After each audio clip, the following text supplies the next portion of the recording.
the table with a deadline attached. My neighbor runs the bar at every family party, and she texted me mid-prep. If I pour 20 glitter cocktails before guests walk in, will the sparkle still be there an hour later? Or am I serving gold sediment? How long does drink glitter stay visible in a glass? Welcome to the Monet Gask table.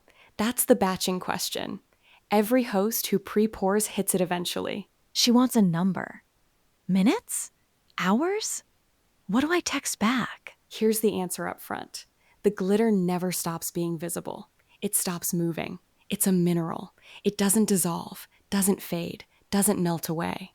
So the real question is how long it keeps swirling, and that depends on the glass.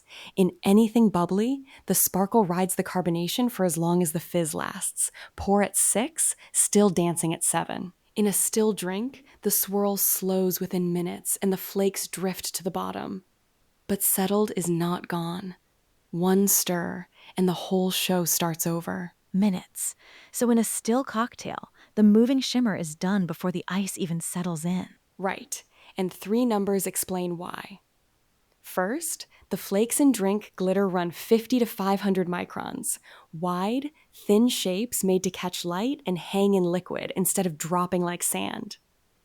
Second, the powder's density sits between 2.8 and 3.4 on a scale where water is 1. Call it 3 times heavier than the drink. In still liquid, gravity wins eventually. And third, the quiet hero. It's almost insoluble in water, and the safety data sheet lists it as acid resistant. Citrus won't break it down. Soda won't either. That's why a stir revives it. The sparkle was never destroyed, just parked. Hold on, because I want to pin you down. The jar says these flakes are made to stay suspended. You're telling me a still drink settles in minutes. So the honest answer to how long does it stay visible isn't a time at all. It's as long as something keeps the drink moving. The jar doesn't do that work. The bubbles do. That's the round you win. The flake holds up its end. That shape stays up far longer than a chunkier, heavier particle would.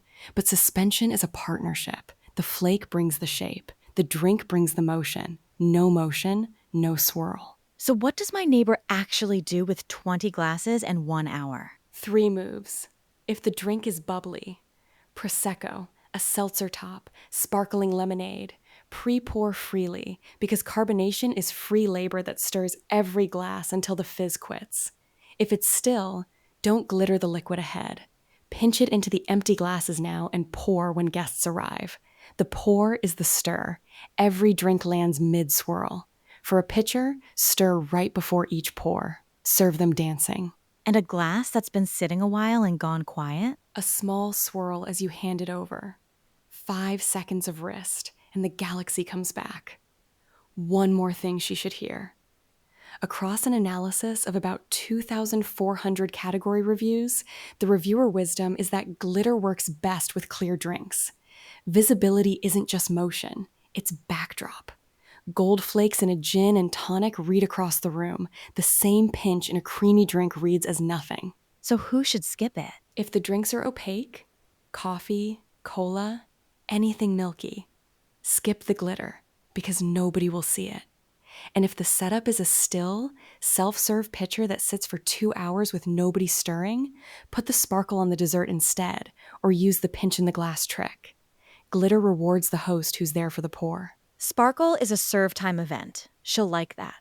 And the pinch itself is cheap insurance, right? About 100 drinks in a 10-gram jar. Call it 15 cents a glass.